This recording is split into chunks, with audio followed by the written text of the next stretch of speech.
BTS ಬಸ್ಸಿಂದ metro ಬಂದಿದ್ದಕ್ಕೆ ಇವತ್ತು ನಮ್ಮ ಎಲೆಕ್ಟ್ರಾನಿಕ್ ಮೀಡಿಯಾ ನೋಡ್ತಾರೆ. ಮಾನಿಟರ್ಸು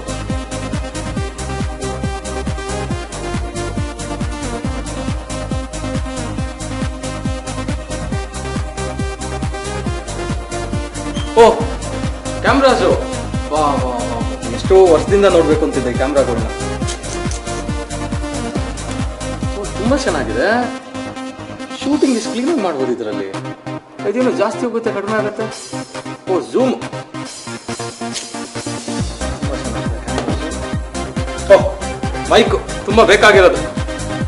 ನಮ್ಮ ಪೊಲಿಟಿಷಿಯನ್ಸ್ಗೆ ಇಂಟರ್ವ್ಯೂ ಮಾಡ್ಬೇಕಾದ್ರೆ ಹಿಂಗೆ ಹೇಳ್ತೀನಿ, ಸರ್ ನೀವು ನೆನ್ನೆ ಮಾಡಿದ ರಾಜಕೀಯ ಸರಿ ಇಲ್ಲ, ಇವತ್ತೇನಾದ್ರು ಹೊಸದಾಗಿ ಮಾಡ್ತೀರಾ, ನಿಮ್ಮ ಉತ್ತರ ಏನು ಸರ್ ಇದಕ್ಕೆ? ಏನೋ ಒಂದು ಹೇಳ್ತಾರೆ. ಓ ಬೇರೆ ಬೇರೆ ಥರ ಮೈಕ್ಸ್ ಇದೆ, ಬೇರೆ ಬೇರೆ ಥರ ಕ್ಯಾಮ್ರಾ ಇದೆ. ಓ ಇಲ್ಲೊಂದು ಆಡಿಯೋ ಬೇರೆ ಇದೆ. ಓಕೆ ಪ್ಲಗ್ ಇನ್ ಮಾಡಿ ಕೇಳೋದು ತುಂಬ ಚೆನ್ನಾಗಿದೆ.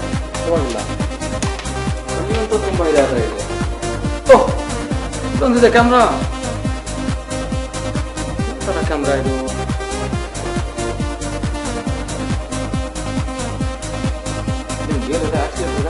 ಗಾಡಿನ ಓಹೋ ಎಲ್ಲ ಯೂಸ್ ಮಾಡ್ತಾರೆ. ತುಂಬ ಚೆನ್ನಾಗಿದೆ, ಆದರೂ ಪರವಾಗಿಲ್ಲ. ಮೈಕ್ ಸಿಂಗರ್ಸ್ಗೆ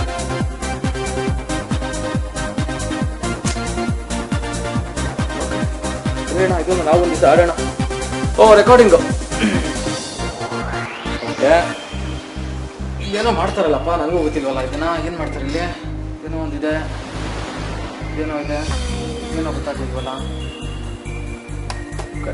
ಅಲ್ಲಿ ನೋಡೋದನ್ನ ಇಲ್ಲಿ ಕಲಿಯೋದು ನಾನು. ಏನೋ ರೆಕಾರ್ಡಿಂಗ್ ಹೇಗಿದ್ರು ನಮ್ಮ ಲೆಕ್ಚರರ್ಸ್ ಇರ್ತಾರೆ, ಹೇಳ್ಕೊಡ್ತಾರೆ. ಓಹ್ ನ್ಯೂಸ್ ರೀಡಿಂಗ್ ಸೂಪರ್. ನಾವು ಒಂದು ದಿವಸ ಇಲ್ಲಿ ಮುಂದೆ ನ್ಯೂಸ್ ರೀಡಿಂಗ್ ಆದ್ರೂ ಮಾಡೋಣ.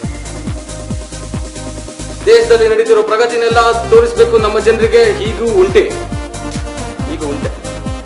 ಅನ್ಯಾಯವಾಗಿ ನ್ಯೂಸ್ ಫೀಡಿಂಗ್ ಸ್ಟೂಡೆಂಟ್ ಆಗ ಈ ಕ್ಯಾಮ್ರಾನ ಇದು ಓಪನ್ ಮಾಡೋದು.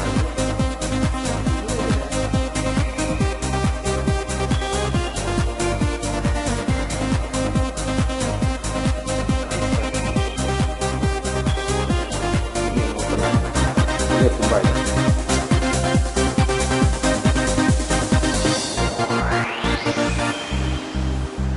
ಕ್ಯಾಮ್ರಾ ಇದೆ, ರೆಕಾರ್ಡಿಂಗ್ ಇದೆ, ಲೈಟ್ಸ್ ಇದೆ, ನ್ಯೂಸ್ ರೀಡಿಂಗ್ ಇದೆ, ಎಲ್ಲ ಇದೆ. ಆ್ಯಕ್ಟರ್ಸು ಇದ್ದಾರೆ. ನೀನು ಬರ್ತಾರೆ ನನ್ನ ಫ್ರೆಂಡ್ಸ್ ಅವರು. ಸೊ ಯಾಕೆ ನಾನು ಇಲ್ಲೇ ಡೈರೆಕ್ಷನ್ ಕೂಡ ಶುರು ಮಾಡುವ. ಕೀರ್ತಿ ಎಲೆಕ್ಟ್ರಾನಿಕ್ ಮೀಡಿಯಾಗೆ ಬಂದೆ ನನಗೆ ಸಿಕ್ತು ಒಳ್ಳೆ ಸ್ಫೂರ್ತಿ. Hats off.